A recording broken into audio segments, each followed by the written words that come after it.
So here's the plan. I'm not going to spend any money ever again. And I'm leaving the West. Goodbye, West. I don't need you. You suck. I'm going to gather as many resources as speedy as humanly possible. And when I dip, I'm never coming back to the pain matrix that is the West.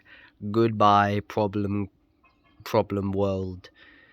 The West just decides, hey, oh look, here we are on some land. Let's just make problems, even though there's no problems. You know, we can just eat food and like live happily amongst the community. But no, we're gonna make fucking infinite roads and all mishmash of fucking vehicles and machines and jobs and phonetic alphabets and fucking internet and all this jargon complex poo-poo, to the point where you can't even fucking walk outside without shoes on, to the point where you can't even have a fucking piss on the earth without getting prosecuted.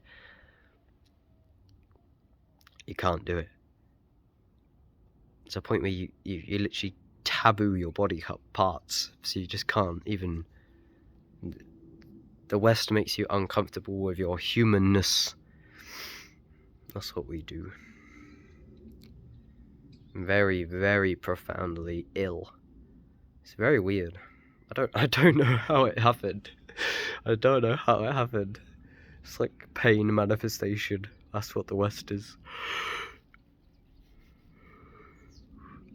No thanks.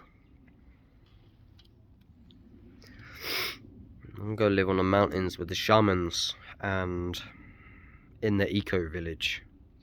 I've seen it. You can do it. Imagine just solving every problem instantaneously just by not creating them in the fucking first place.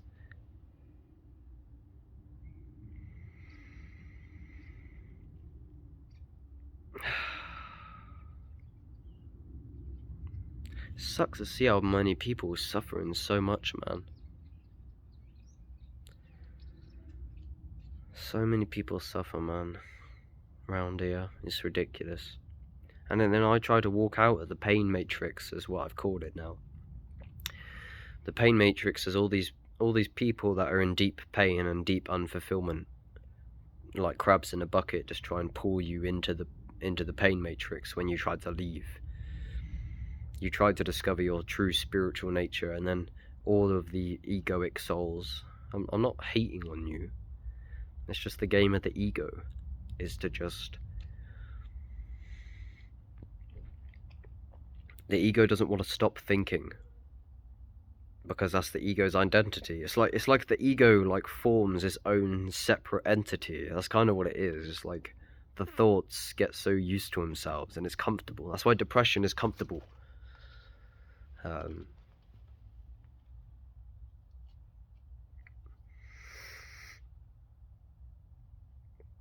Yeah, the ego. So when you're depressed, you know you can dissolve it through breath work or mindfulness or raising consciousness, but there's a resistance.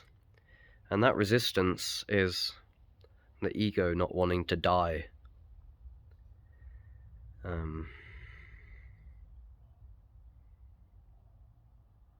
So to stop suffering, it's like when I'm awake in a psychedelic state, I'm like, oh, I'm awake. Oh, there's no problems at all. Present moment. Oh, there's nothing here. Brilliant. And then slowly, like, because what happens, yeah, like, you go into the psychedelic state and you confront a fucking radical truth or absolute truth, undeniable.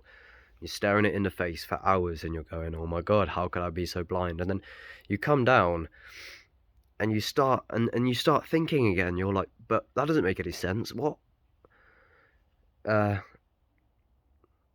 But that's it. As soon as you start trying to like rationalize it and logic it, it just like doesn't work, because the psychedelics put you in your body and in the presence and in a. Because Nikola Tesla says, if you want to understand the universe, think in terms of energy, frequency, and vibration. And it's very clear that that's the state of being that you access through specifically psilocybin. I haven't had a large range of experiences with any other psychedelic, really. And I have with LSD. It's a much more energetic world. And that's where you become directly conscious of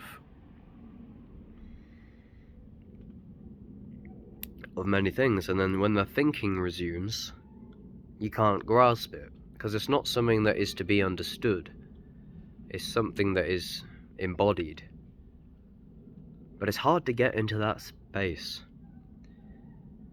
But a lot of it is,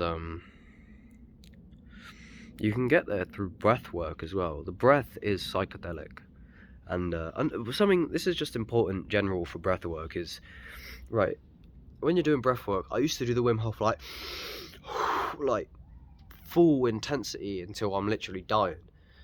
But as I've felt ill, as I've got a flu right now or whatever, I've just toned it down, as my ears pop as well quite easily if I do all that pressure. And I realize you don't need to do the breath work so intensely like that. You don't need to, so just keep that in mind. You don't need to do the breath work so fucking mad. So if you want to know what I mean, if you want to become directly conscious of these unspeakable truths, then try a prolonged breathwork session. But there's the thing, no one will try them. People think when I say psychedelics, they go, I've been there, done that. It's like, no, you done it when you was a teenager. You didn't even know what it was. You was with your friends. You haven't... I don't know. What the fuck is that flying around? I have no idea what that is.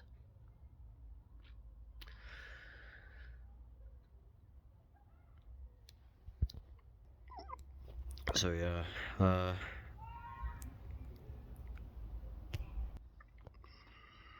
that's it. It's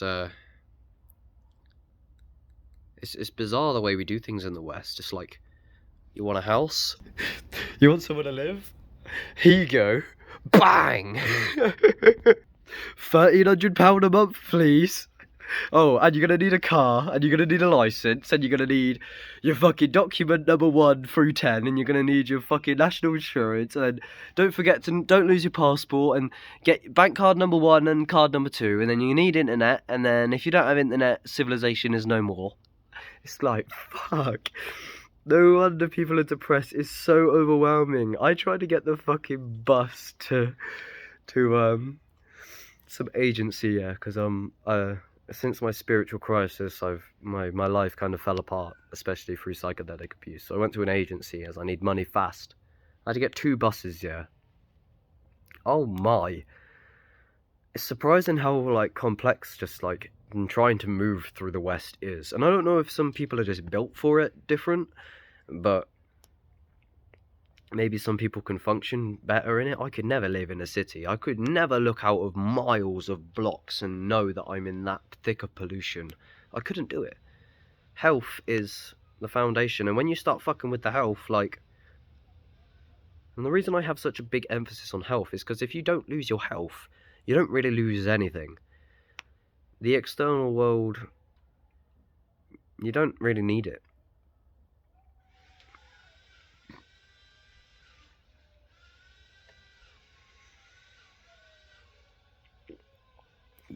Your skin suit is priceless. It's the one thing that you'll carry with you everywhere. So investing in the skin suit is incredibly wise. And the fact that I don't think I've ever met one human in the flesh that really gives a fuck about their health is what I mean. It's astonishing. But yeah, I was saying I went to Swindon, and I was on my phone for ages looking at the maps, and I was maybe nearly going to be late, and trying to get these buses, and I was fiddling around on the phone. I was like, why can I not fucking figure out? I was just trying to get these 2 new bus routes up and stuff. And I know it sounds like I'm a retard, but I was like, nah, it's not me, man. I'm not designed to be fucking around with this stuff. No wonder old people don't know how to use it and that. We shouldn't build a society on these phonetic alphabet sort of things, where everything's on paper. And that's where that's where everything makes sense on paper, yeah, but you fucked it all. It's not, you don't need any of it. So I was saying to my mate the other day, who was at this field, and I know this is like silly, but like I mean, over the past few weeks, I started noticing like bare berries and stuff growing on bushes that I hadn't really noticed before, and I was like, well, can I eat these or what? No one's ever really told me. People are queasy about it. They're like, don't eat random shit off the bush, like it's probably poison or who knows. Me and my mates were like, yeah, you can eat those. We started eating them, and I was like, I don't know. I just feel like if like is it indigenous? I'm not sure what the actual definition of that word is, to be honest. But like the eastern, well, the man who aren't so heavily Western in the cities, they would listen to me saying, "Can I eat this off of the bush?" and go, "Are you mad? Are you really that fucking brainwashed?" That's what I mean. There's nothing to eating off of a bush out in like nature. It was like therapeutic. It feels good, man, to do that. And I've started doing that a lot more. Like you can forage. There's free food. And it's really nice. And I'm like, fuck me, this would have been £3 in Tesco, and they would have sprayed it with fucking pesticides. Oh, I'm gonna run out of storage. But yeah, I was trying to get like through the buses and that for ages, and then I pressed the button late because like the map was loading slow and I didn't know where I was and never been. And the bus driver was so pissed off when I got on the bus and when I got off, and she was like, "You pressed the fucking button late," and I was like, "Yeah, I'm sorry, that wasn't my intention. I hate the fucking West." And then I just left, cause look, I don't want to be in this fucking Matrix either. I'm sorry I pressed the button late as I'm trying to figure out this fucking. I can't. This world ain't for me. So that's it. Goodbye. Eventually. I don't know. Yeah, wow. I think the breath work is going to be way more. I just done the Wim Hof method out here, and I feel so much more centered now, so I'll probably do that going forward before.